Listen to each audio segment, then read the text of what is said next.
മാതാപിതാക്കന്മാർ നീതിനിഷ്ഠരായിരുന്നു. മോശയുടെ നിയമം അനുസരിച്ച് അവൾ തന്റെ മകളെ എല്ലാ കാര്യങ്ങളും പഠിപ്പിച്ചിരുന്നു. യോവാക്കീം വളരെ സമ്പന്നനായിരുന്നു. വീടിനോട് ചേർന്ന് അവന് വിസ്തൃതമായ ഒരു ഉദ്യാനം ഉണ്ടായിരുന്നു. അവൻ എല്ലാവരെയും കാൾ ആദരണീയനായതിനാൽ യഹൂദന്മാർ അവനെ കാണാൻ വരിക പതിവായിരുന്നു. ഹല്ലേലൂയ. ഇവൻ മഹാസമ്പന്നനായിരുന്നു. കൊട്ടാരം പോലെ ഒരു വീടുണ്ടായിരുന്നു. ദൈവഭയമുള്ളവനായിരുന്നു ഇവൻ. അതുകൊണ്ട് തന്നെ ആ യഹൂദന്മാർ അനേകര് ഇവന്റെ വീട്ടിൽ കടന്നു വരിക പതിവായിരുന്നു. പ്രശ്നങ്ങൾ പരിഹരിക്കുവാനും സംശയങ്ങൾ ചോദിക്കുവാനും അങ്ങനെ ഇവന്റെ സഹായം കിട്ടിയ അനേകരുണ്ട്. എപ്പോഴും കടന്നു വരിക പതിവായിരുന്നു. അവിടെ ബാബിലോണിൽ നിന്ന് ജനത്തെ ഭരിക്കേണ്ടവരും ന്യായാധിപന്മാരുമായ ശ്രേഷ്ഠന്മാരിൽ നിന്ന് 2 പേരെ പ്രത്യേകമായിട്ട് അവിടെ തെരഞ്ഞെടുക്കുകയാണ്. ജനത്തിന്റെ ഇടയിൽ നിന്ന് ശ്രേഷ്ഠന്മാരായി ന്യായാധിപന്മാര് 2 പേരെ തെരഞ്ഞെടുത്തു. ഈ 2 പേരും ഈ യോവാക്കീമിന്റെ വീട്ടിൽ കൂടെ വരിക പതിവായിരുന്നു. അപ്പോ എപ്പോഴും ആൾക്കാര് കടന്നു വന്നുകൊണ്ടിരുന്ന ആ വീട്ടിൽ ഈ അതീവ സുന്ദരിയായ സൂസന്ന എല്ലാ ദിവസവും ഉച്ച കഴിയുമ്പോൾ അടച്ചു കെട്ടിയ വലിയ ഒരു മതില, അടച്ചു കെട്ടിയ വലിയ മതിൽക്കെട്ടിനകത്തെ വീട് മാത്രമല്ല, കുളിക്കുവാനായിട്ട് പണ്ടുള്ള വീടുകളിലൊക്കെ നമ്മൾ ഇന്ന് ബാത്റൂമിനകത്ത് കുളിക്കുന്നത്, പക്ഷെ അന്നൊക്കെ അടച്ചു കെട്ടിയ വലിയ മതിൽ പോലുള്ള മതിൽക്കെട്ടുണ്ട്. അതിനകത്ത് കുളമുണ്ട്. അല്ല സിമെന്റ് ഇട്ട് അടിപൊളിയാ, സ്വിമ്മിംഗ് പൂൾ പോലെയാ. അതിനകത്താണ് രാജ്ഞിമാരൊക്കെ കുടിച്ചിരുന്നത്. ഇവൾ ഉച്ച കഴിയുമ്പോൾ എല്ലാ ദിവസവും തോഴിമാരോടൊപ്പം അവിടെ കുളിക്കുവാനായിട്ട് ഉലാത്തുവാനായിട്ട് പോവുമായിരുന്നു. അപ്പൊ ന്യായാധിപൻ ന്യായങ്ങൾ നടപ്പിലാക്കേണ്ട ശ്രേഷ്ഠന്മാരായ ഈ 2 പേർക്ക് എല്ലാ ദിവസവും അവർ യോവാക്കിനെ കാണാനും യഹൂദന്മാരെ കാര്യങ്ങൾ സംസാരിക്കാനും വേണ്ടി ഈ വീട്ടിൽ വരുന്നത് കൊണ്ട് ഇവര് 2 പേർക്കും അവളിൽ താല്പര്യം തോന്നി, ആകർഷണം തോന്നി. എന്നാൽ 2 പേരും പരസ്പരം അത് പറഞ്ഞില്ല. കണ്ടോ അവിടെ എന്താ ബൈബിൾ പറയുന്നത്? ഉച്ചയ്ക്ക് ആളുകൾ പിരിഞ്ഞു പോയ സമയത്തിന് ശേഷം സൂസന്ന ഭർത്താവിന്റെ ഉദ്യാനത്തിൽ ഉലാത്താൻ പോകും. എല്ലാ ദിവസവും അവളെ ഈ 2 ശ്രേഷ്ഠന്മാർ കാണാറുണ്ടായിരുന്നു. അവർക്ക് അവളിൽ അഭിലാഷം ജനിച്ചു. അവർ വിവേകശൂന്യരായി ദൈവവിചാരവും ധാർമ്മികബോധവും കൈവിടിഞ്ഞു. അവളോടുള്ള അത്യാസക്തി മൂലം അവർ ഇരുവരും കീഴടങ്ങി. ഹല്ലേലൂയ. നിങ്ങൾ ശ്രദ്ധിക്കണം, നമ്മൾ ഈ ലോകത്തിൽ സമൂഹത്തിൽ ജീവിക്കുമ്പോൾ നമ്മൾ തെറ്റിലേക്ക് കെണിയിൽ അകപ്പെട്ടു പോകുന്നതിന്റെ കാരണം നമുക്കൊരു ഇഷ്ടപ്പെട്ട, നമ്മുടെ കണ്ണുകൾക്ക് കുളിർമ തോന്നിയ, ആകർഷണം തോന്നുന്ന ഏതെങ്കിലും പുരുഷന്മാരെയോ യുവാക്കന്മാരെയോ സ്ത്രീകളെയോ എവിടെങ്കിലും കണ്ടെന്നിരിക്കും. അത് തെറ്റല്ല. കാണുന്നത് തെറ്റല്ല, പക്ഷേ നോക്കുന്നത് തെറ്റാണത്. നോക്കുന്നത് തെറ്റാണ്. വീണ്ടും ഒരാളെ കാണാനായിട്ടുള്ള സാഹചര്യം നമുക്കുണ്ടായാൽ നമുക്കൊരു ആകർഷണം തോന്നും, ഒരു അട്രാക്ഷൻ തോന്നും. അത് ഓർത്തോണം. മനുഷ്യന് ശരീരത്തിൽ ജീവിക്കുന്നത് കൊണ്ട് നീ അത്ര ശക്തനായ ആത്മീയനല്ലെങ്കിൽ ദൈവവുമായിട്ടുള്ള വ്യക്തിപരമായ, ശ്രദ്ധിക്കുക, ആചാരപരമല്ല, വ്യക്തിപരമായ ഒരു ബന്ധം ദൈവവുമായിട്ട് നിനക്കില്ല എങ്കിൽ നിനക്ക് വീണു പോകാനുള്ള സാധ്യതയുണ്ട്. അതാരായാലും കൂടെ ആ വീട്ടിൽ വരുമ്പോഴാണ് 1 കണ്ടു, 2 കണ്ടു, 3 കണ്ടു, വീണ്ടും കാണുമ്പോൾ നമ്മുടെ മനസ്സ് മന്ത്രിക്കും. കാണുമ്പോൾ ഒരു കുളിർമ തോന്നും, ഒരു അട്രാക്ഷൻ തോന്നും, ഭാവനയിൽ ചിന്തിക്കാനും കാണാനും തോന്നും. പല പ്രാവശ്യം കാണുമ്പോൾ അത് കൂടുതൽ സൗന്ദര്യമുള്ളവളായിട്ട് നമുക്കങ്ങ് തോന്നും. അതിനപ്പുറത്തെ ഭാവനകളിലേക്ക് നമ്മൾ കടന്നു പോകും. ആയതിനാൽ പ്രിയമുള്ള സഹോദരങ്ങളെ, നമ്മൾ തന്നെ അവിടെ മനസ്സിലാക്കണം, സാഹചര്യങ്ങളെ ഒഴിവാക്കുക. കുമ്പസാരത്തിൽ നമ്മൾ ഇങ്ങനെ ഒരു ദൃഢപ്രതിജ്ഞ ചെയ്യാറുണ്ട്. പാപത്തെയും പാപ സാഹചര്യങ്ങളെയും ഞാൻ വെറുത്തുപേക്ഷിക്കുന്നു.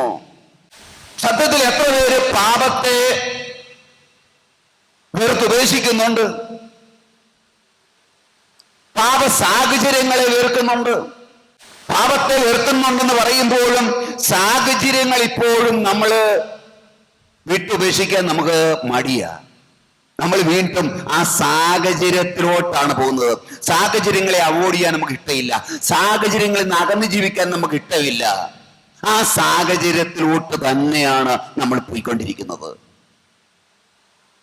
നീ കെണിയിൽ അകപ്പെടാതിരിക്കാൻ, പാപത്തിൽ വീഴാതിരിക്കാൻ, പ്രിയ സഹോദര സഹോദരി, ഈ ശബ്ദം കേൾക്കുന്നവരെ, സാഹചര്യമാണ് നിന്നെ വലിയ പാപത്തിൽ കെണിയിൽ അകപ്പെടുത്തുന്നത്. ആദ്യം ചുമ്മാ റിലേഷനായിട്ട് തോന്നുമായിരിക്കാം, സംസാരമാണെന്ന് തോന്നുമായിരിക്കാം, സൗഹൃദമായിട്ട് ആയിരിക്കാം കാണുന്നത്, അതിനപ്പുറത്ത് ഒന്നുമില്ല എന്നൊക്കെ നീ പറയാം. പക്ഷേ നിയന്ത്രിക്കാൻ പറ്റാതെ വരും, നിയന്ത്രിച്ചാൽ കിട്ടാതെ വരുന്ന സാഹചര്യം ഉണ്ടാകും, വലിയ തെറ്റിലേക്ക് വീണു പോകും. അതുകൊണ്ട് ഈ ശബ്ദം കേൾക്കുന്ന ഓരോ മക്കളും, വിവാഹം കഴിച്ചവരും വിവാഹം കഴിക്കാത്തവരും, യുവതിവാക്കന്മാരെ ശ്രദ്ധിക്കുക, സാഹചര്യങ്ങളെ ഒഴിവാക്കുക. ഞാനിപ്പോഴും പേടിച്ചിട്ടല്ല എങ്കിൽ പോലും സ്ത്രീകൾ ഉള്ള കടയില്, ഒരു കടയില് സെയിൽമാൻ സെയിൽ ചെയ്യുന്നത് സ്ത്രീയാണെങ്കിൽ, ഒരു കടയിൽ എടുത്തോണ്ട് സ്ത്രീയാണെങ്കിൽ പറ്റുമെങ്കിൽ അവിടെ കയറാതിരിക്കും. സ്ത്രീയാണെന്ന് അറിഞ്ഞാൽ അങ്ങോട്ട് പോവുകയല്ല. എന്തോ പണ്ട് മുതലേ എൻ്റെ ഉള്ളിൽ ഒരു കാര്യമാണ്. ഇപ്പൊ അവിടെ പോയി ചെന്ന് കഴിഞ്ഞാൽ ഇപ്പൊ വീണ് പോവോ, അങ്ങനെയൊന്നും ചിന്ത എനിക്കില്ല, അങ്ങനെയൊന്നും പോവുകയില്ല. എങ്കിലും നമുക്കൊരു സംസാരിക്കാൻ ഒരു ഫ്രീഡക്കുറവുണ്ട്, ഒരു ഫ്രീഡം കുറവാണ്. എന്നാൽ ആത്മീയ നിലവാരത്തിൽ, ആത്മീയ കാര്യങ്ങളിൽ, ആത്മീയ മണ്ഡലത്തിൽ ഏത് സ്ത്രീകൾ വന്നു കഴിഞ്ഞാലും ആത്മീയമായ വിധത്തിൽ അവരോട് എത്ര സമയം വേണേലും ആത്മീയ വിഷയങ്ങൾ സംസാരിച്ച് അവരെ ഉപദേശിക്കുവാനായിട്ട് സാധിക്കും. ആത്മീയത ഇല്ലാത്ത, ആത്മീയമല്ലാത്ത ഒരു വിഷയം ഒരാളോട് സംസാരിക്കാൻ എനിക്ക് മുന്നോട്ട് വിഷയം പോകുകയല്ല. കാരണം വിഷയമില്ല. എനിക്ക് ലോകകാര്യങ്ങൾ അത് ഇതും പറയാൻ, കൊച്ചു വർത്താനം പറയാൻ, വേറെ വിശേഷങ്ങൾ പറയാൻ, രാഷ്ട്രീയം പറയാൻ, ലോകം എനിക്കറിയാൻ മേല. അങ്ങനെ സബ്ജക്റ്റ് ഇല്ലാത്തതുകൊണ്ട് രണ്ടു മൂന്ന് കാര്യങ്ങൾ പറഞ്ഞിട്ട് നിന്ന് പോകും. ഞാൻ പറഞ്ഞു വന്നത്, ഇവർക്ക് ആ ഒരു പ്രലോഭനമുണ്ടായത് വീണ്ടും വീണ്ടും അവിടെ ചെന്നതുകൊണ്ടാണ്. അങ്ങനെയുള്ള സാധ്യതകളെ നമ്മൾ ഒഴിവാക്കുക. സാഹചര്യങ്ങളെ ഒഴിവാക്കിയാൽ പാപത്തിൽ വീഴാതിരിക്കാൻ സാധിക്കും. എന്തായാലും ഇവ ഒരു ദിവസം അവർ വന്നിട്ട് പറയാണ്, രണ്ടുപേരും പറയാ, അയ്യോ എനിക്ക് ചെന്നിട്ട് അത്യാവശ്യമുണ്ട്, എനിക്ക് പോണം, പോയിട്ട് ഒരു അത്യാവശ്യമുണ്ടെന്ന് പറഞ്ഞ് രണ്ടുപേരും കൂടെ ഈ വീട്ടിൽ നിന്ന് പോയി, യോക്കാമിന് വീട്ടിൽ പോയിട്ട് സത്യത്തിൽ അവരും പോയില്ല, വേറെ കറങ്ങിയിട്ട് അവർ രണ്ടുപേരും സൂസന്ന കുളിക്കാൻ സമയമായപ്പോൾ ആ കുളിക്കടവിൽ അല്ലെങ്കിൽ അവിടെയോട്ട് ഈ രണ്ടുപേരും കൂടെ വന്നു കഴിഞ്ഞപ്പോഴാണ് രണ്ടുപേരും കൂടെ ഒന്നിച്ചു വരിക. അവിടെ വന്നാ കൂട്ടിമുട്ടിയത്. രണ്ടുപേരും ഈ ആഗ്രഹം പറഞ്ഞില്ല, രണ്ടുപേരും രണ്ടു വഴിയെ പോയി. രണ്ടുപേരും പറഞ്ഞത് എനിക്ക് ഞങ്ങൾ ഒരു അത്യാവശ്യം ഉണ്ടെന്ന് പറഞ്ഞിട്ടാ പോയത്. പക്ഷേ ഇവർ രണ്ടുപേരുടെ ഉദ്ദേശം എന്നതാ, ഇന്ന് വൈകുന്നേരം സൂസന്ന കുളിക്കാൻ വരുമ്പോൾ അവിടെ വരിക എന്നുള്ളതാണ്. അപ്പോൾ രണ്ടുപേരും കറങ്ങിയടിച്ച് രണ്ട് വഴിയിലൂടെ ഒന്നിച്ചു വന്ന് കൂട്ടിമുട്ടി. നീ എന്തിനാണോ വന്നേ? അത് പിന്നെ ബെപ്പ വെക്കുക. നീ എന്തിനാ വന്നേ? അത് പിന്നെ എന്നാ? രണ്ടുപേരും അവരുടെ ഉള്ളിലെ ആഗ്രഹം പരസ്പരം പറഞ്ഞു. എന്താ? സൂസന്യമായിട്ട് സംസാരിക്കുക, സാധിക്കുമെങ്കിൽ തെറ്റിൽ അറപ്പെടുക എന്നുള്ളതായിരുന്നു അവരുടെ ആഗ്രഹം. അങ്ങനെ രണ്ടുപേരും കൂടെ ആലോചിച്ചുറപ്പിച്ചു. കേട്ടോ, അങ്ങനെ ഇരിക്കുമ്പോഴാണ് സൂസന്ന തോഴിമാരോടൊപ്പം അവിടെയോട്ട് വരികയാണ്. മതിൽക്കെട്ടിനകത്തോട്ട്, കുളിയ സ്ഥലത്തോട്ട് അവിടെയോട്ട് വന്നു കഴിഞ്ഞപ്പോൾ ഉടനെ അവൾ പറഞ്ഞു, അയ്യോ എനിക്കിന്ന് കുളിക്കണം, എണ്ണയും ലേപനങ്ങളും നീ എടുത്തോണ്ട് വാ എന്ന് പറഞ്ഞു തോഴിമാരെ വിട്ടു. തോഴിമാരെ പുറയുടെ വാതിക്കൽ കൂടെ പുറകുവശത്തുള്ള ഡോർ ഒന്ന് പോയപ്പോൾ ഈ രണ്ട് പ്രമാണിമാരും കൂടെ ഇവരുടെ അടുത്ത് പാപം ചെയ്യാനായിട്ട് വരികയാണ്. പ്രിയമുള്ളവരെ, നമ്മുടെ ജീവിതത്തിൽ പാപം ചെയ്യാനായിട്ടുള്ള ചിന്തയോടെ, ആസക്തിയോടെ അനേകരെ കടന്നു വരാം. നമ്മുടെ മക്കളുടെ ജീവിതത്തിൽ കടന്നു വരാൻ. നമ്മുടെ മക്കൾ എവിടെയാണ്? വിദേശത്തായിരിക്കാം, ജോലി സ്ഥലത്തായിരിക്കാം, പഠിക്കുന്ന ഹോസ്റ്റലിലായിരിക്കാം, മറ്റിടത്തൊക്കെ ആയിരിക്കാം. മനസ്സിലായോ? പലവിധമായ ചിന്തകളോടെ, ഉദ്ദേശ ലക്ഷ്യത്തോടെ അവരുടെ അടുക്കൽ കടന്നു വരുന്ന അനേക വ്യക്തികൾ പലയിടത്തും കാണാം. ആ ആഗ്രഹം തന്നെ ഈ പെൺകുട്ടിയിലും ഉണ്ടെങ്കിൽ, കണ്ടോ, താൻ ആഗ്രഹിച്ചതും വൈദ്യൻ കൽപ്പിച്ചതും ഒന്ന് തന്നെ എന്ന് പറഞ്ഞതുപോലെ പാപം പെട്ടെന്ന് അവിടെ സംഭവിക്കുകയാണ് ചെയ്യുന്നത്. പാപത്തിൽ അകപ്പെടുകയാണ് ചെയ്യുന്നത്. ഹല്ലേലൂയ. അവരൊക്കെ പറഞ്ഞേ ഹല്ലേലൂയ. തൊഴിമാരെ പറഞ്ഞു വിട്ടു കഴിഞ്ഞപ്പോൾ ഈ രണ്ട് ശ്രേഷ്ഠന്മാർ അവരുടെ അടുക്കൽ ഓടിയെത്തി പറഞ്ഞു, ഇതാ ഉദ്യാന കവാടങ്ങൾ അടച്ചിരിക്കുന്നു, ആരും നമ്മെ കാണുന്നില്ല.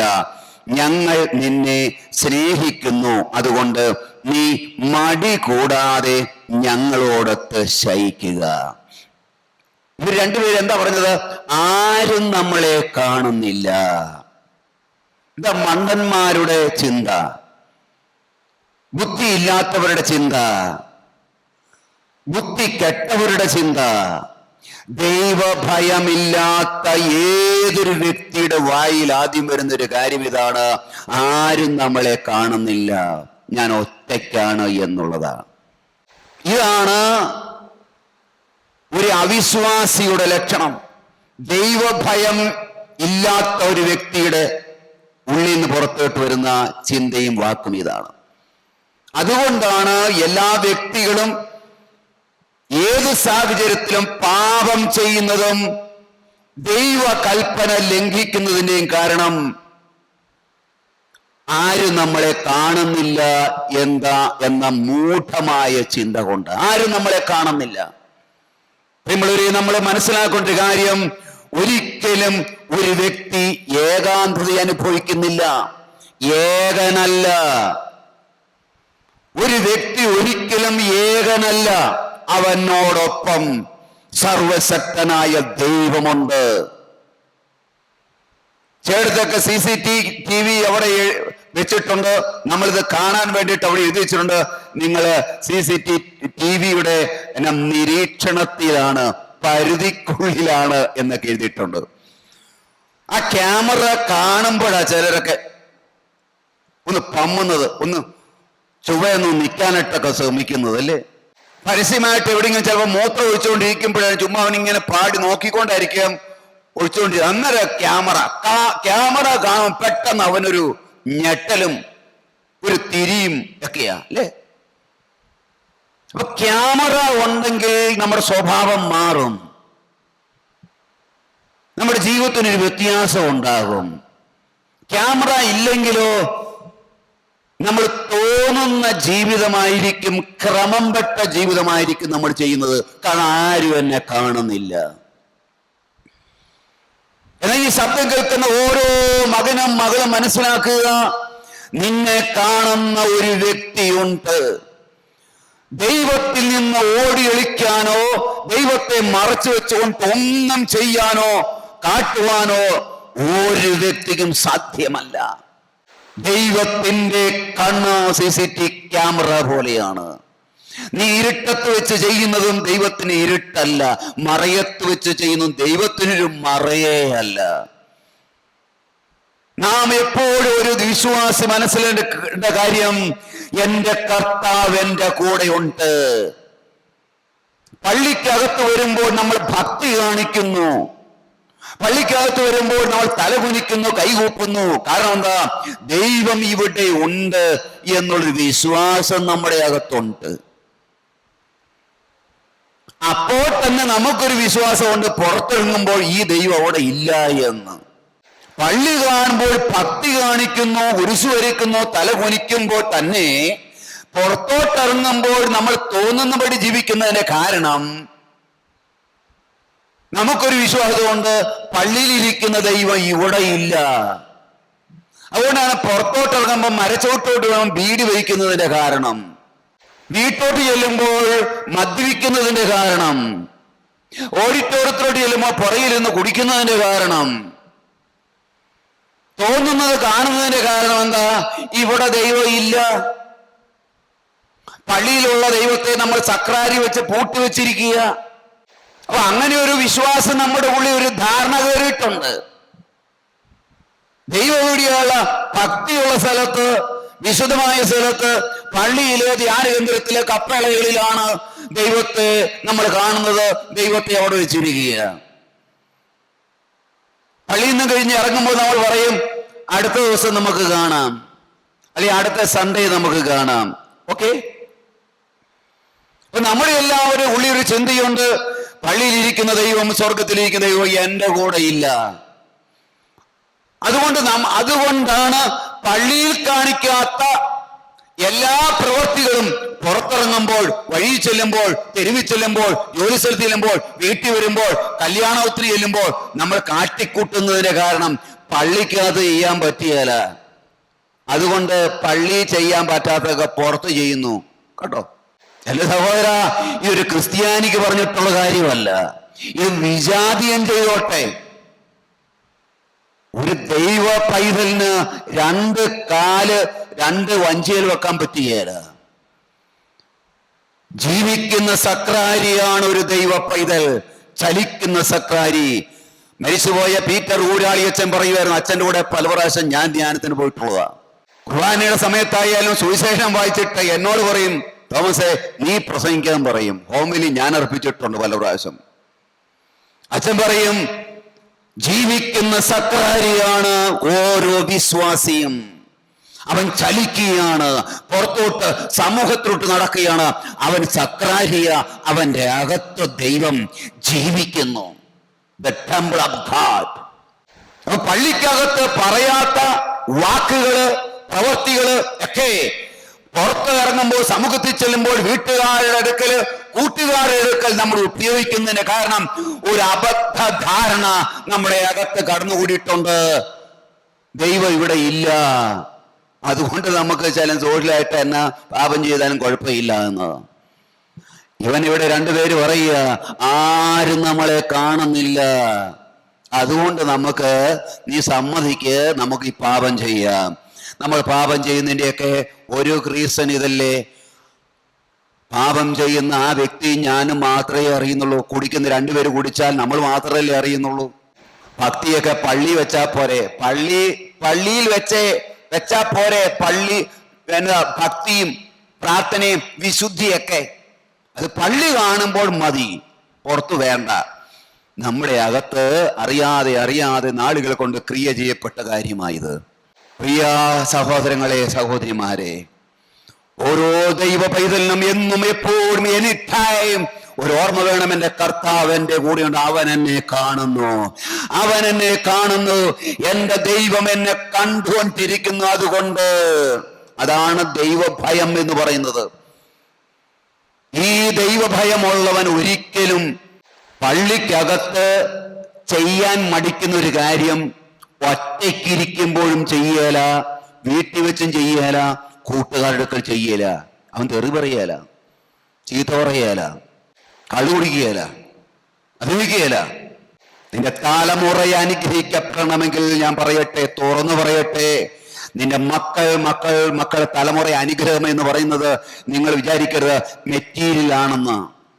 ഈ മെറ്റീരിയലായിട്ട് കിട്ടുന്നതാണ് ബ്ലെസ്സിങ് എന്ന് ധരിക്കരുത്.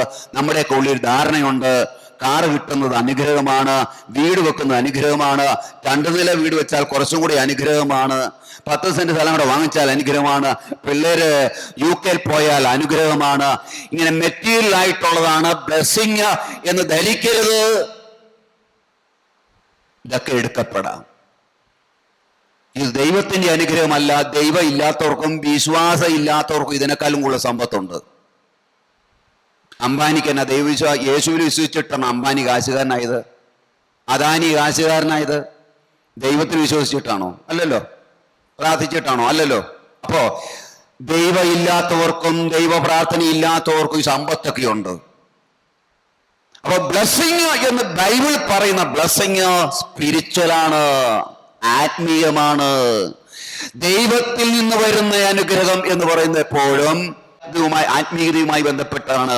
നിന്റെ കുഞ്ഞുങ്ങൾ അനുഗ്രഹിക്കപ്പെടുക, വിശുദ്ധിയിൽ വളരുക, വിശ്വാസത്തിൽ വളരുക, അഭിഷേകത്തിൽ വളരുക, പരിശുദ്ധാത്മാവിൽ നയിക്കപ്പെടുക, നിത്യതയിൽ അവരെത്തിച്ചേരാൻ വേണ്ടിയിട്ടുള്ള ആത്മീയ കൃപാവരങ്ങൾ ഈ ലോകത്തിൽ പ്രാപിക്കുക. ഇതാണ് ബ്ലെസ്സിങ്. അതോടൊപ്പം ജീവിച്ചു പോകാനുള്ള കാര്യങ്ങളും ദൈവം തരും. പട്ടിണി കിടക്കുകയല്ല. മനസ്സിലായോ?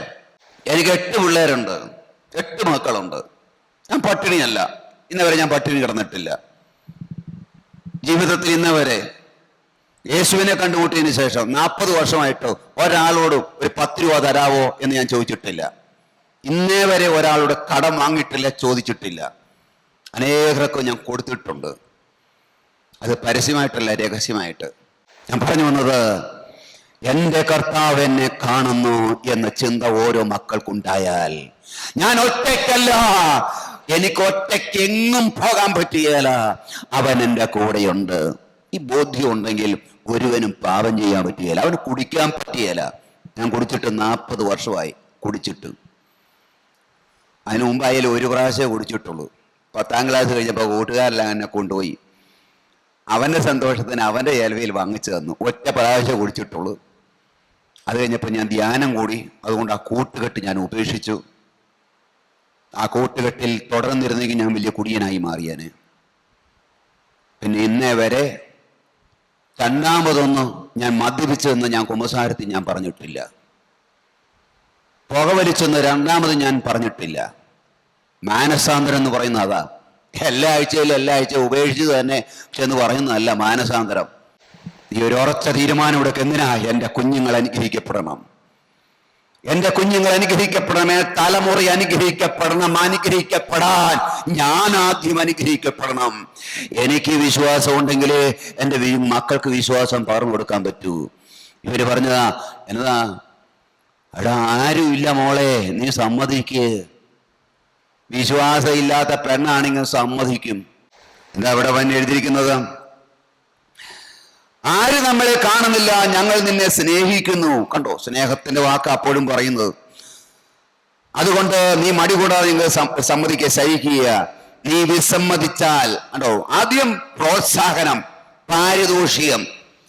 അതിൽ വീഴുന്നില്ലെങ്കിൽ ഭീഷണി. നീ സമ്മതിച്ചില്ലെങ്കിൽ, നീ ഒരുത്തനുമായിട്ട്, ഒരു യുവാവുമായിട്ടൂടെ പാപം ചെയ്തു എന്ന് ഞങ്ങളങ്ങോട്ട് പറയും. ആ കാലഘട്ടത്തെ 2 പേർ ഒരേ അഭിപ്രായം പറഞ്ഞാൽ, 2 പേരെന്ന് പറയുന്നത് സാക്ഷിയ. ഇന്നായാലും കോടതിയിൽ ഒരാളുടെ സാക്ഷ്യത്തെക്കാൾ 2-ലധികം പേരുടെ സാക്ഷ്യത്തിന് വില. 2 പേർ ഒന്നിച്ചൊരു കാര്യം പറഞ്ഞാൽ കോടതി ഇന്നായാലും രേഖ സ്വീകരിക്കും. അത് അന്നും അങ്ങനെയാണ്, വേറെ ഒന്നും ചോദിക്കുകയല്ല. അപ്പൊ ഇവര് പറയാണ്, നിനക്കെതിരെ ഞങ്ങൾ അങ്ങോട്ട് പറയും നീ പാപം ചെയ്യുന്നു. അതുകൊണ്ട് അപ്പൊ അന്ന് അങ്ങനെ സമ്മതിച്ചാൽ, അങ്ങനെ വിധിച്ചാൽ എന്താ? അവളെ കൊന്നുകളയും, അത്രേ ഉള്ളൂ. അവളെ കൊല്ലുക. തെറ്റുകാരിയായിട്ട് ഒരാളെ പിടിച്ചാൽ അവളെ കല്ലെറിഞ്ഞു കൊല്ലുക എന്നുള്ളതാണ് ശിക്ഷാപതി. ഹല്ലേലൂയ. ഉടനെ സൂസന്ന നെടുവീർപ്പിട്ടുകൊണ്ട് പറഞ്ഞു, എല്ലാ തരത്തിലും ഞാൻ അകപ്പെട്ടു. ഞാൻ സമ്മതിച്ചാൽ അതെന്റെ മരണമാണ്, സമ്മതിച്ചില്ലെങ്കിൽ നിങ്ങളുടെ കയ്യിൽ നിന്ന് രക്ഷപ്പെടുകയില്ല. കർത്താവിന്റെ മുൻപിൽ പാപം ചെയ്യുന്നതിനേക്കാൾ നിങ്ങൾക്ക് വഴങ്ങാതെ നിങ്ങളുടെ പിടിയിൽ പെടുന്നതാണ് ഞാൻ ഇഷ്ടപ്പെടുന്നത് എന്ന് അവൾ ഉറക്കെ പറഞ്ഞു. ഹല്ലേലൂയ. ചെകുത്താനും കടലിന്റെ മധ്യത്തിലാവൾ.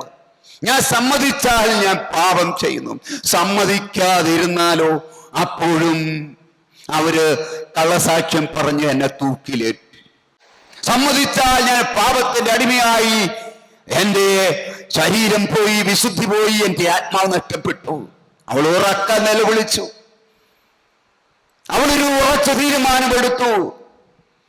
ഞാൻ നിങ്ങളുടെ ഹിതത്തിന് വഴങ്ങി, നിങ്ങളുടെ ഇഷ്ടത്തിന് വഴങ്ങി പാപം ചെയ്ത് എന്റെ കർത്താവിന്റെ മുമ്പിൽ പാപം ചെയ്ത് അവിടുത്തെ വേദനിപ്പിക്കുന്നതിനേക്കാൾ വലുത്, ശ്രേഷ്ഠം ഞാൻ പാപത്തിന് സമ്മതിക്കാതെ നിങ്ങൾ നൽകുന്ന ശിക്ഷ ഏറ്റെടുക്കുന്ന നല്ലതെന്ന് അവൾ തിരഞ്ഞെടുത്തു. Hallelujah, hallelujah. ഇവിടെയാണ് പെൺകുട്ടികൾ പഠിക്കേണ്ടത്. ഓരോ കുഞ്ഞുങ്ങളെയും പെൺകുട്ടികളെയും നമ്മൾ പഠിപ്പിക്കേണ്ടത്. കുഞ്ഞുങ്ങൾ വളർന്നു വരുന്ന സാഹചര്യത്തിൽ അമ്മമാർ എപ്പോഴും ചെവിയിൽ ഓതിക്കൊടുക്കണം. അപ്പന്മാർ വിളിച്ചു വരുത്തി സ്നേഹത്തോടെ പഠിപ്പിച്ചു കൊടുക്കണം ജീവിത വിശുദ്ധിയെ കുറിച്ച്. വീട്ടിൽ നിൽക്കുമ്പോൾ പഠിക്കുന്ന പ്രായത്തിൽ നമ്മുടെ മക്കളൊക്കെ നമ്മുടെ കൂടെയായിരിക്കാം. അത് വിട്ട് ഉപരിപഠനത്തിന് ഓരോ സ്ഥലങ്ങളിലേക്ക്, അന്യ പട്ടണങ്ങളിലേക്കോ രാജ്യങ്ങളിലേക്കോ പോകുമ്പോൾ അപ്പനില്ലാത്ത, അമ്മയില്ലാത്ത, വീട്ടുകാരില്ലാത്ത, പരിചയക്കാരാരുമില്ലാത്ത ഒറ്റയ്ക്കൊരു നാട്ടിൽ ഒരു സ്ഥലത്ത് ചെല്ലുമ്പോൾ അവിടെ എങ്ങനെയാണ് ഞാൻ പഠിച്ചതും വിശ്വസിച്ചതും വീട്ടിൽ നിന്ന് പ്രാപിച്ചതുമായ വിശ്വാസത്തിൽ ഉറച്ചു നിൽക്കേണ്ടത് എന്ന് നമ്മുടെ മക്കളെ പഠിപ്പിച്ച് അവരെ ധൈര്യപ്പെടുത്തി അവരെ പരിശീലിപ്പിക്കേണ്ടത് ഓരോ അപ്പന്മാരും അമ്മയുമാരുമാണ്. വീട്ടിൽ കിട്ടാത്ത വേറെ ധ്യാന കേന്ദ്രത്തെ കിട്ടുകയില്ല. അവിടുന്ന് കുറെ പ്രസംഗം കിട്ടും, അത്രയേ ഉള്ളൂ. എനിക്ക് നിങ്ങളോട് ചില ഉപദേശങ്ങളെ പറയാൻ പറ്റൂ, പക്ഷെ വീട്ടിൽ നിന്നാണ് പരിശീലനം കിട്ടേണ്ടത്. ഈ പെൺകുട്ടി ഈ ഉറച്ചതിൽ മരിക്കാൻ ഞാൻ തയ്യാറാണ് എന്ന തീരുമാനമെടുക്കണമെങ്കിൽ ഈ ഉറപ്പ്, ഈ ധൈര്യം, ഈ ഫെയ്ത്ത് ഇവക്ക് എവിടെ നിന്ന് കിട്ടി? അമ്മയിൽ നിന്ന് കിട്ടി, അപ്പനിൽ നിന്ന് കിട്ടി. ഇന്ന് വിശുദ്ധ കുർബാന എല്ലാ ദിവസവും സ്വീകരിക്കുന്ന, കെടാതെ ഞങ്ങൾ സൂക്ഷിക്കുമെന്ന് പാട്ടുപാടുന്ന നമ്മള്, നമ്മുടെ വീട്ടിൽ ഇങ്ങനൊരു സാഹചര്യം ഉണ്ടായാൽ അമ്മമാരെ, അപ്പന്മാരെ, നമ്മൾ എന്തായിരിക്കും പെണ്ണുങ്ങൾക്ക് കൊടുക്കുന്ന ഉപദേശം? Come on, tell me. എന്തായിരിക്കും കൊടുക്കുന്ന ഉപദേശം?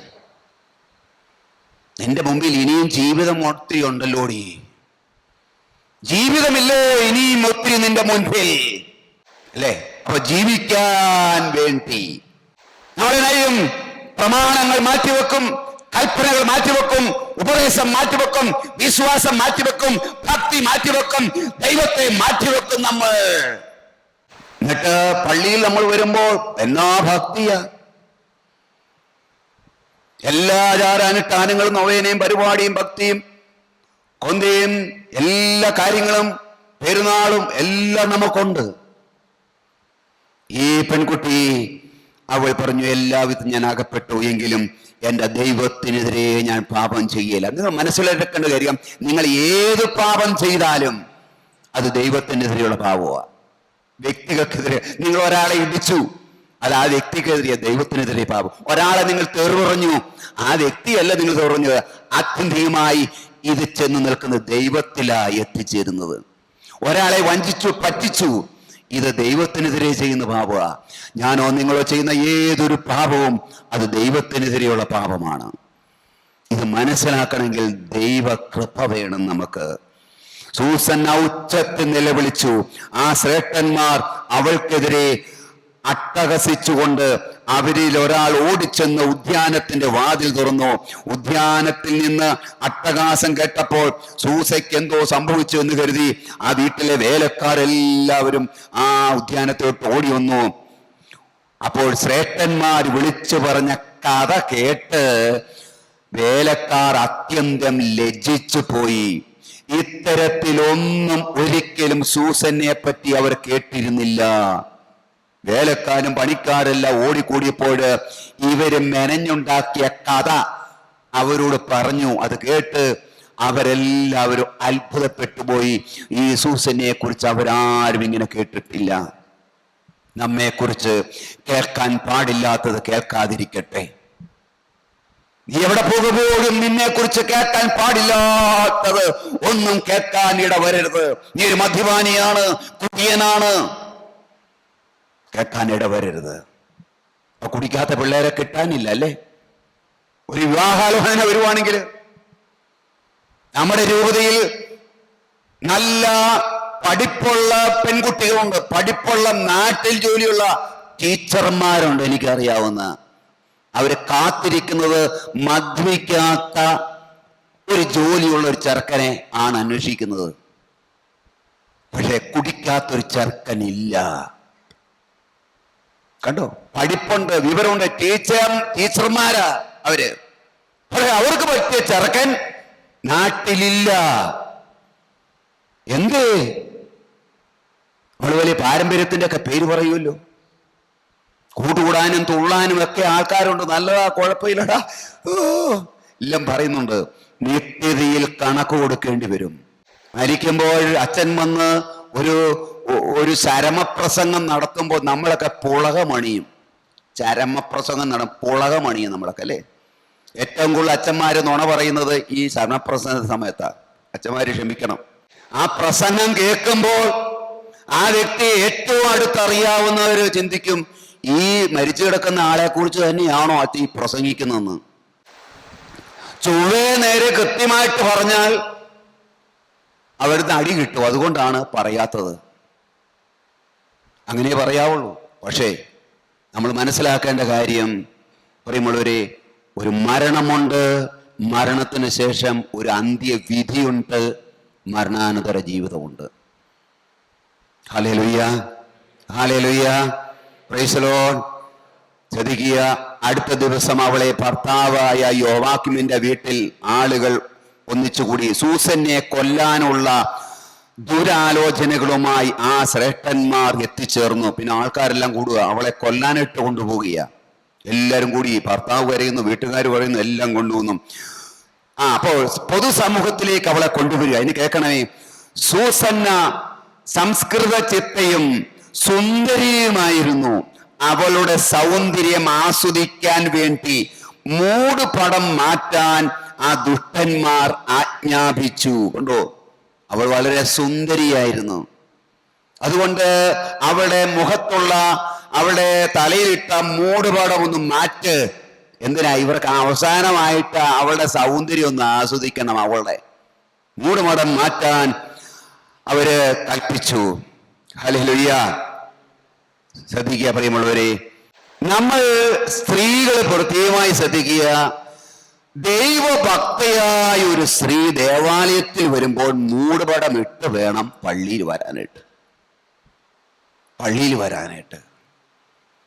തലയിൽ തല മൂടി, തല നെറ്റ് കൊണ്ടോ സാരി കൊണ്ടോ നമ്മൾ മറച്ചിടുക. അതൊരു ദൈവഭക്തിയുള്ള, ദൈവഭയമുള്ള ഒരു സ്ത്രീയുടെ ഒരടയാളമാണത്. അത് എപ്പോഴും ശ്രദ്ധിച്ചോണം നമ്മൾ. പത്രോസ്ലീഹയുടെ ലേഖനത്തിലൊക്കെ പറയുന്നുണ്ട്, പണ്ടുള്ള അമ്മച്ചിമാര് ചട്ടയും കവണിയും വീട്ടിൽ നിന്ന്, ഇപ്പൊ ചട്ടയം കൊണ്ടുള്ളവർ അറിയാൻ മേല, ചട്ടയം കൊണ്ട് വീട്ടിൽ നിന്ന് തന്നെ ആ കവണി തലയിട്ട് ഇങ്ങനെ പുതച്ചോണ്ട നടന്നു വരുന്നത്. അത് വരവ് തന്നെ കാണാൻ വളരെ രസമുണ്ട്. അതുകൊണ്ട് സഹോദരിമാരോ അമ്മച്ചിമാര് ചെയ്യേണ്ടത്, നിങ്ങൾ ദേവാലയത്തിലിരിക്കുമ്പോൾ ആ തലയൊക്കെ മൂടി, ഭക്തിയുള്ള, ദൈവഭയമുള്ള സ്ത്രീകളെ പോലെ വേണം ഇരിക്കാൻ, വിശുദ്ധ കുർബാന സ്വീകരിക്കാനൊക്കെ വരേണ്ടത്. ഒരു സ്ത്രീയുടെ അവൾ സ്വീകരിക്കുന്ന കൂദാശിയാണ് വിവാഹം എന്ന കൂദാശ. വിവാഹമെന്ന കൂദാശ കർത്താവിന്റെ മണവാട്ടിയെ പോലെ അവൾ അണിഞ്ഞൊരുങ്ങി വരുമ്പോൾ മണവാട്ടിയുടെ അടയാളമായി അവള് തലയിൽ നെറ്റിട്ടോണ്ടാണ് വരുന്നത്. പണ്ടുള്ള സ്ത്രീകൾ തല വരെ, ഫ്രണ്ട് വരെ നെറ്റൊക്കെ ഇട്ട് മൂടി, ഫ്രണ്ടിൽ ഒരു ആർച്ചും കൂടെ വെച്ചിട്ടാ വരുന്നത്, അല്ലേ പണ്ടുള്ള കല്യാണപ്പെണ്ണ് വരുന്നത്. ഇന്ന് തലയിൽ നെറ്റുണ്ടോ? പറ. പുറകിൽ താഴെയുടെ കുടുംബിക്ക് താഴെ പുറകിൽ നെറ്റിന്റെ ഒരു മൂല കെട്ടിത്തുക അവിടെ ഇട്ടിട്ട് താഴോട്ടിട്ടക്കും. തലയിൽ ഒരു നെറ്റിടിയേല. ഇപ്പോഴും ചോദിച്ചാൽ പറയും, ഇതിപ്പോഴെ ഫാഷൻ ഇതാ, ഫാഷൻ ഇത്. തല മൂടുന്നത് ഫാഷൻ അല്ല. മനസ്സിലാ? പുറയിൽ കെട്ടുന്നതിന് താഴെ കൊണ്ടുവന്ന് കൊടുക്കിടും, എന്നിട്ട് താഴോട്ടിട്ടേക്കുക. എന്റെ കുഞ്ഞെ, നീ മനസ്സിലാക്കണം, ദൈവകൃപ നിന്നിലോട്ട് ദമ്പതികളിലേക്ക്, വിവാഹത്തിലേക്ക് കടന്നു വരണമെങ്കിൽ, കൂദാശയിലേക്ക് കടന്നു വരണമെങ്കിൽ ദൈവവചനം അനുസരിച്ച് വേണം വിവാഹത്തിന് അണിഞ്ഞൊരുങ്ങി നീ വരാനായിട്ട്. കാലഘട്ടം മാറുന്നതനുസരിച്ച്, ബ്യൂട്ടീഷ്യൻ പറയുന്നതനുസരിച്ചല്ല നീ കല്യാണത്തിന് വരേണ്ടത്. ബ്യൂട്ടീഷ്യൻ നടത്തുന്ന സ്ത്രീ പറയുന്ന അനുസരിച്ചല്ല നീ ഒരുങ്ങേണ്ടത്. ബൈബിൾ എന്ത് പഠിപ്പിക്കുന്നു അതിനനുസരിച്ച് വേണം നീ ഒരുങ്ങി വരാൻ. എങ്കിലേ ദൈവകൃപ നിന്റെ ദാമ്പത്യ ജീവിതത്തിലേക്ക്, കുടുംബത്തിലേക്ക് വരികയുള്ളൂ. ഇതൊക്കെ പറഞ്ഞാൽ ആര് സ്വീകരിക്കാൻ? അല്ലേ? ആരാ സ്വീകരിക്കാനുള്ളത്? പറയാനുള്ളത് നമ്മൾ പറയും. കാരണം നമ്മുടെ ദൗത്യമാണ്, പ്രവാചക ദൗത്യമുണ്ട്. ഞാൻ ശിക്ഷിക്കാതിരിക്കപ്പെടാൻ വേണ്ടിയിട്ടാണ് ഞാൻ പറയുന്നത്. കാരണം നീ പറയേണ്ടത് പറയണം എന്ന് കർത്താവ് വ്യക്തമായിട്ട് എസെക്കിയേലിന്റെ പുസ്തകത്തിലൂടെ പറയുന്നുണ്ട്. അതുകൊണ്ട് ഓരോ അമ്മമാരും പറഞ്ഞു കൊടുക്കണം, എടി ഞാൻ കല്യാണം കഴിച്ചപ്പോൾ എന്നെ കെട്ടിക്കൊണ്ടുവന്നപ്പോൾ മുടി ഇവിടം വരെയാ ധരിച്ചുകൊണ്ട്, അങ്ങനെ വേണം നീ ധരിക്കാൻ എന്ന് അമ്മയ്ക്ക് പറയാൻ ആർജവം ഉണ്ടാകണം. അപ്പന്മാര് പറയണം. മനസ്സിലായോ? ബ്യൂട്ടീഷ്യൻ പറയുന്ന അനുസരിച്ചല്ല നീ ഒരുങ്ങേണ്ടത്. ഓരോ കാര്യങ്ങളും വിവാഹം പരിശുദ്ധമായിരിക്കണം. വിവാഹം പരിശുദ്ധമായിരിക്കണം. അതുകൊണ്ട് നീ നിന്റെ തലമുടി മാറ്റുമ്പോൾ, വസ്ത്രം മാറ്റുമ്പോൾ, സാരി മാറ്റുമ്പോൾ നിന്റെ നഗ്നത വെളിപ്പെടുക. നിന്റെ മൂടുവളം മാറ്റിക്കേ. നിന്റെ ശരീര സൗന്ദര്യം ഞാനൊന്ന് കാണട്ടെ. ഇന്ന് സ്ത്രീകള് പള്ളിയിൽ പോലും വരുന്നത് ചന്തയിൽ പോകുന്ന പോലെ, മാർക്കറ്റിൽ പോകുന്ന പോലെ, പിക്നിക്കിന് പോകുന്നത് പോലെ ഒക്കെയല്ലേ നമ്മൾ പള്ളിയിൽ വരുന്നത്? ചിന്തിച്ചു നോക്ക്.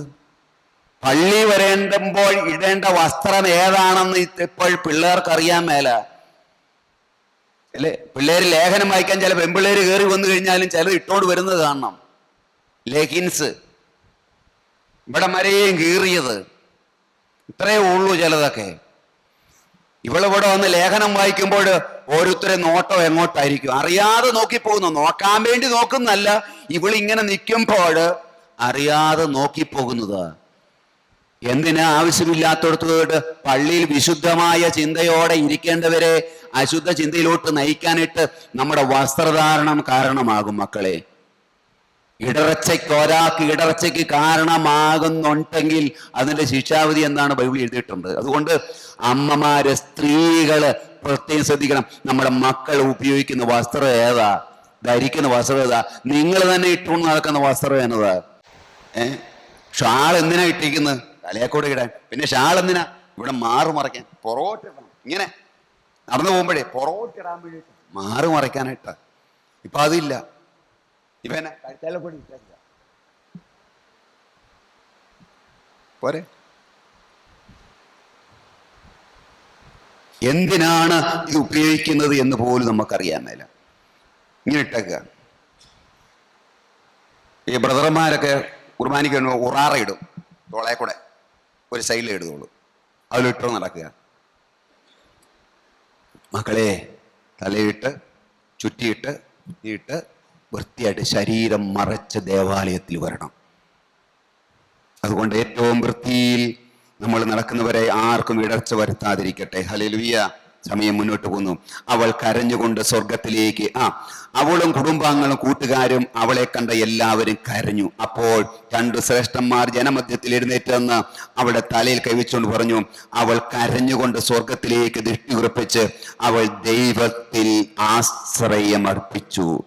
ഇതാണ് ദൈവ ഭയമുള്ള ഒരു വ്യക്തിയെ സംബന്ധിച്ചിടത്തോളം. പ്രശ്നങ്ങളുടെ നടുവിൽ തളർന്നു പോകുകയല്ല, വീണു പോകുകയല്ല, അയ്യോബാവെ നിലവിളിക്കുകയല്ല.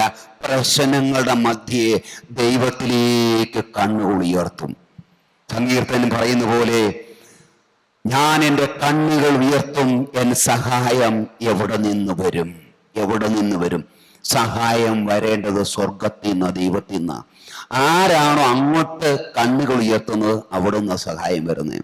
ജീവിത പ്രശ്നങ്ങളുടെ നടുവിൽ ക്രിസ്തു കേന്ദ്രിതമായിരിക്കണം, ദൈവ കേന്ദ്രിതമായിരിക്കണം നമ്മുടെ ബന്ധപ്പെടൽ പ്രാർത്ഥന. അവൾ സ്വർഗത്തിലേക്ക് കണ്ണുകൾ ഉയർത്തി. ഞാൻ ആകപ്പാടെ അകപ്പെട്ടു പോയി. ഹല്ലേലൂയ. അവൾ കണ്ണുകൾ ഉയർത്തി പ്രാർത്ഥിച്ചു. പ്രിയമുള്ളവരെ, കൂടിയിരുന്നവരും അവരെ വിശ്വസിച്ചു. മറ്റൊരു പറഞ്ഞല്ല വിശ്വസിച്ചു. കാരണം അവർ ജനങ്ങളുടെ സേട്ടന്മാരായിരുന്നു, ന്യായാധിപന്മാരായിരുന്നു. അവർ അവളെ മരണത്തിൽ വിധിച്ചു. നാട്ടുകാരെല്ലാം കൂടി വലിയ സമൂഹം വന്നു. അവിടെ മുമ്പിൽ വെച്ചാണ് ഇവള് പാപം ചെയ്ത് ഞങ്ങൾ കണ്ടു എന്ന് സാക്ഷ്യപ്പെടുത്തി ഉടനെ അവളെ വിധിക്കാനായിട്ട് അവരെ വിധിച്ചു, അവളെ കൊല്ലാനായിട്ട് വിധിച്ചു. അപ്പോൾ സൂസന്ന ഉച്ചത്തിൽ നിലവിളിച്ചു, നിത്യനായ ദൈവമേ, രഹസ്യങ്ങളെ വിവേചിക്കുന്നവനെ, വസ്തുതകൾ ഉണ്ടാകുന്നതിന് മുൻപേ തന്നെ അവയെ അറിയുന്നവനെ, ഇവർ എനിക്കെതിരെ കള്ളസാക്ഷ്യം പറഞ്ഞെന്ന് അങ്ങ് അറിയുന്നുവല്ലോ. ഹല്ലേലൂയ. കർത്താവ് അവരുടെ നിലവിളി കേട്ടു. ആരുടെ നിലവിളിയാ കേൾക്കുന്നറിയാവോ? നിഷ്കളങ്കരുടെ നിലവിളി കേൾക്കും. ആരുടെ നിലവിളിയാ ദൈവം കേൾക്കുന്നത്? വിശുദ്ധിയുള്ളവരുടെ നിലവിളി കേൾക്കും. എല്ലാ പാപവും ചെയ്തിട്ട് അബദ്ധത്തിൽ വീണ് കഴിയുമ്പോൾ ദൈവം വിളി കേൾക്കും, പക്ഷെ ഉത്തരം നൽകണമെന്നില്ല. ദൈവം പൊട്ടനല്ലാത്തതുകൊണ്ട് വിളി കേൾക്കും, പക്ഷേ മറുപടി കിട്ടുമെന്നില്ല. ഇവൾ എന്നാ ചെയ്തു? ഇവൻ വിളിച്ചു, അത്യുന്നതായവേ, രഹസ്യങ്ങളെ അറിയുന്നവനെ, ഞാൻ പാപം ചെയ്തിട്ടില്ല എന്ന് എനിക്കും അറിയാം, നിനക്കും അറിയാം. ഈ രണ്ട് പ്രമാണി ന്യായാധിപന്മാർക്കും അറിയാം, ഈ പ്രമാണിമാർക്കും അറിയാം. ഈ സമൂഹം മുഴുവൻ എന്നെ തെറ്റിദ്ധരിക്കുക. രഹസ്യങ്ങൾ അറിയുന്നവരെ, നീ ഇടപെടണമേ, വെളിപ്പെടുത്തണമേ. അവളുടെ നിലവിളി ദൈവം കേട്ടു. എന്നിട്ട് പറയാണ്, അപ്പോൾ അവിടെ ദാനിയേൽ എന്നു പേരുള്ള ഒരു ബാലന്റെ പരിശുദ്ധമായ ആത്മാവിനെ ദൈവം തട്ടി ഉണർത്തി.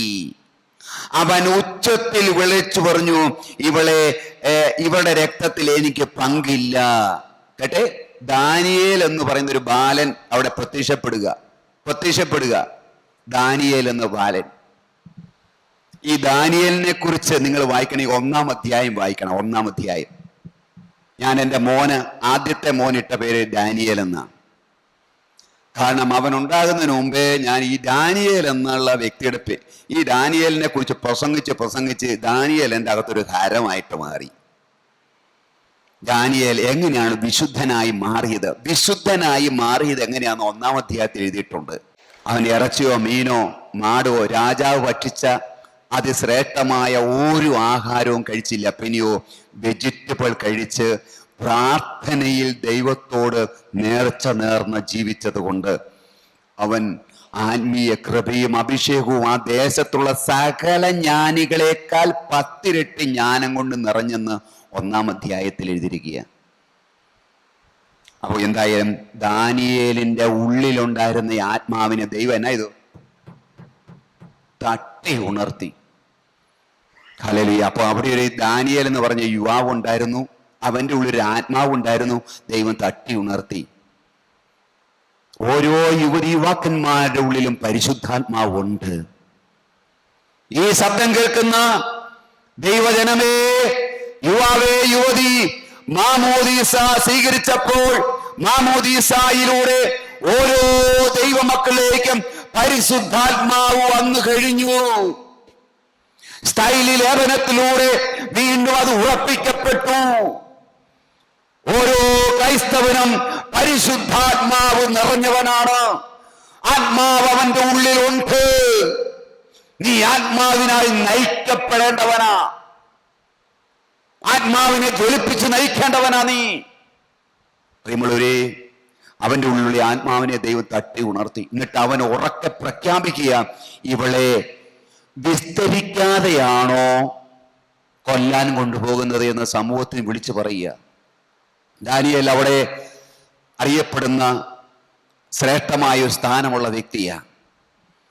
ദാനിയേൽ ഉറക്കെ പ്രഖ്യാപിക്കുക, ഇവളെ വിസ്തരിക്കാതെയാണോ കൊല്ലാൻ കൊണ്ടുപോകുന്നത്.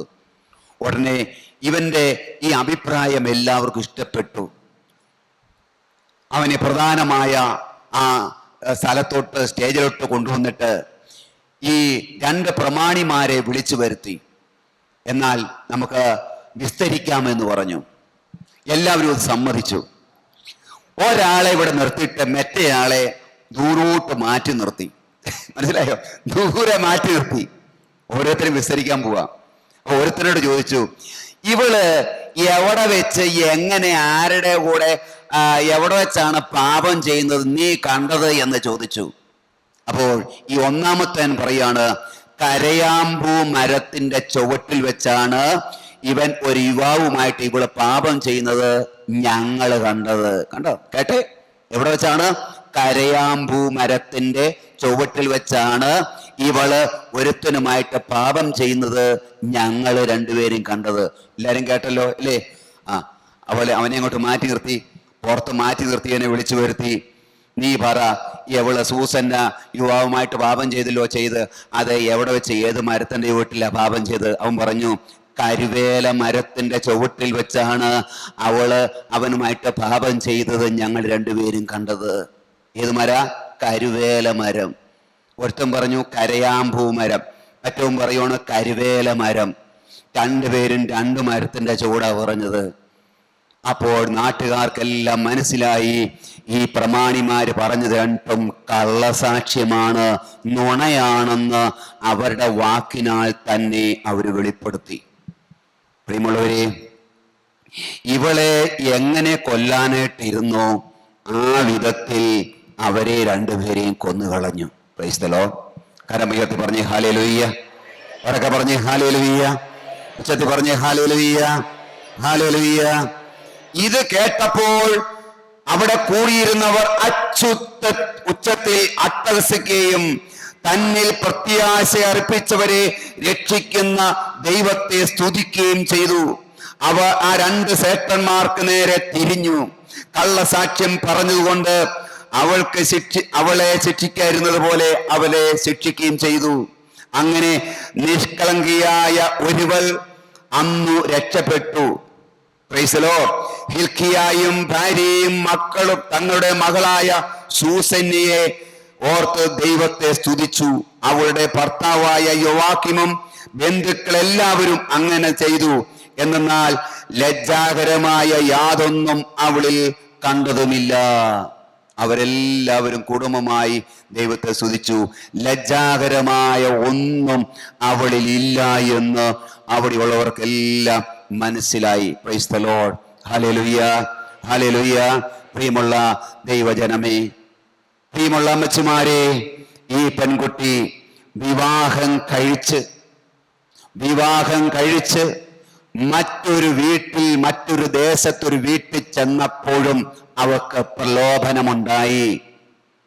ആ പ്രലോഭനമുണ്ടായപ്പോൾ അവൾ വീഴാതിരുന്നത്, ഉറച്ച പാറമോലെ നിന്നത്, പാപത്തിനെതിരെ നിന്നത്, മരിക്കേണ്ടി വന്നാലും പാപം ചെയ്യില്ല എന്ന് തീരുമാനമെടുത്തത്. കാരണം അതിന്റെ ക്രെഡിറ്റ് മുഴുവൻ കൊടുക്കേണ്ടത് ഞാൻ പറയും അവളുടെ മാതാപിതാക്കൾക്ക്. കാരണം തൻ്റെ മകളെ ചെറുപ്പം മുതലേ ഈ വിധത്തിൽ പഠിപ്പിച്ചു പോന്നു. ഇങ്ങനെയുള്ള മാതാപിതാക്കളും മക്കളും പഴയ നിയമകാലഘട്ടത്ത് പോലും ജീവിച്ചിരിക്കെ, നാളുകൾ കഴിഞ്ഞു, യേശു ക്രിസ്തു കുരിശിൽ മരിച്ചു, സഭ ആരംഭിച്ചു, എല്ലാ ദിവസവും വിശുദ്ധ കുർബാന സ്വീകരിക്കുന്ന ഈ പുതിയ യുഗത്തിൽ, ഈ 21-ാം നൂറ്റാണ്ട് മുന്നോട്ട് പോയപ്പോൾ വിശ്വാസം വളരേണ്ടതല്ലേ? പക്ഷേ കീഴോട്ടല്ലേ പോയത്? പണ്ടൊക്കെ ഒരു ചെറുക്കനെ തൊടുന്നത്, ഒരു പെൺകുട്ടിയെ തൊടുന്നത്, ഒരാളെ തൊട്ടാൽ കൈ കിടന്ന് വിറയ്ക്കുമായിരുന്നു, അയാളുടെ ശരീരം കിടന്ന് വിറയ്ക്കുമായിരുന്നു. പേടിയാ പെണ്ണുങ്ങൾക്ക്. ഇന്നതൊക്കെ പോയി അല്ലേ? നമ്മൾ സോഷ്യലാണ്, മതാത്മകമാണ്, നമ്മൾ സമൂഹ ജീവിയല്ലേ? പണ്ടൊക്കെ ഒത്തുകല്യാണത്തിന് പോയി കഴിഞ്ഞാൽ ഒത്തുകല്യാണം എങ്ങനെയാ? വളരെ സിമ്പിളായിട്ട് ഒത്തുകല്യാണം നടന്നുകൊണ്ടിരുന്നത്. ഉറപ്പീരിന് പോരുന്ന 10 പേരും 15 പേര് പോകും. പണ്ട് 10 പേര് ഉറപ്പീരിന് പോകും. അവിടെ 10 പേര് കാണും. 10 25 പേരെ ഉറപ്പീരിന് ചാപ്പാട് കഴിക്കാൻ കാണുകയുള്ളൂ. ഒത്തുകല്യാണം എങ്ങനെയായാലും ഒരു 50-60 പേരേ ഉള്ളൂ. 10, 25, 30 വർഷം മുമ്പ് എൻ്റെ ഒത്തുകല്യാണത്തിന് എൻ്റെ വീട്ടിൽ നിന്ന് വന്നത് എത്ര? കുറച്ച് പേരേ ഉള്ളൂ. 10, 15, 20, 25 പേരെ കാണുകയുള്ളൂ. ഇത്ര പേരെ വന്നുള്ളൂ ഒത്തുകല്യാണത്തിന്. ഇന്ന് ഒത്തുകല്യാണ ചടങ്ങ് നിങ്ങൾ നോക്കിയേ. ഒരു കല്യാണത്തിൻ്റെ ആളില്ലേ? ഒത്തുകല്യാണം ഉണ്ടോ? ഒത്തുകല്യാണം തന്നെ ഒരു കല്യാണത്തിൻ്റെ ആളുണ്ട്. ചന്ദൻ ചാർത്ത്, മൈലാഞ്ചി ഇടിയിൽ വീട്ടിൽ അപ്പൻ്റെ വീട്ടുകാരും അമ്മ വീട്ടുകാരും മാത്രമായി നടത്തുന്ന, കുടുംബ അംഗങ്ങൾ മാത്രം നടത്തുന്ന ഒരു ആചാരമാണ്. ഇപ്പൊ അതിനെന്താ? അത് പാരീഷ് ഹോളിലോട്ട് മാറ്റി. ഒത്തുകല്യാണം വേറെയുണ്ട്, ഇനിയിപ്പം ചന്ദൻ ചാർത്ത്, മൈലാഞ്ചി പാരിഷുകളിലോട്ട് മാറ്റി. കൂടുതൽ പേര് വരും. 10-200 പേര് അതിന് തന്നെ. ലെവല് മാറി. എങ്ങോട്ട് പോയി കാര്യങ്ങൾ? ഇതിപ്പോ എന്നാ, ചില പെൺകുട്ടികളെ ആൺകുട്ടികളെ ഉറപ്പിയില്ല, മോതിരം മാറും, അല്ലെങ്കിൽ പറഞ്ഞുറപ്പിച്ചു കഴിഞ്ഞാൽ പിന്നെ വിദേശത്ത് തന്നെ രാജ്യങ്ങളിൽ 2 പേര് ഔടിയായിരിക്കും. 6 മാസം 8 മാസം കഴിഞ്ഞായിരിക്കാം വന്നത് കല്യാണം നടത്തുന്നത്. അതുവരെ എന്താ, ലിവിങ് ടുഗദർ. വീട്ടുകാരുമായി പറഞ്ഞോട്ടായിരിക്കാം വരുമ്പോ ഇനി കെട്ടാന്ന്. അതുവരെ എന്താ, ഏക്കാൻ പറഞ്ഞിരിക്കുമല്ലേ. 2 പേരും ആ ദേശത്ത് രാജ്യത്ത് ഒറ്റ മുറിയില്, ഒരു മുറിയിലാണ് ഭാര്യ ഭർത്താക്കന്മാരെ പോലെ ലിവിങ് ടുഗദറിൽ ജീവിക്കുന്നത് നമ്മുടെ ക്രിസ്ത്യാനി കുട്ടികൾ. എന്നിട്ട് വന്നു കഴിഞ്ഞായിരിക്കും കല്യാണം. എല്ലാ എക്സ്പീരിയൻസും പരിചയം എല്ലാം കഴിഞ്ഞിട്ട് പിന്നെ ഒരു ജീവിതമാണ്. നമ്മുടെ പണ്ടത്തെ വിശുദ്ധി എവിടെ പോയി? വിശ്വാസം, ഭക്തി എവിടെ പോയി? നമ്മൾ എന്താണ് തലമുറ കൈമാറിക്കൊണ്ടിരിക്കുന്നത്? കെടാതെ കൈമാറുന്നത് എന്താണ്? വിവാഹ ദിവസമേ ഉള്ളൂ പണ്ടൊക്കെ ആ പെണ്ണിനെ തൊടുകയുള്ളൂ. പിന്നെ ഒത്തുകല്യാണം കഴിഞ്ഞാൽ പിന്നെ ഫോട്ടോ ഷൂട്ടിങ്, ഒത്തുകല്യാണം കഴിഞ്ഞാൽ പിന്നെ ഒരു ടൂറാ.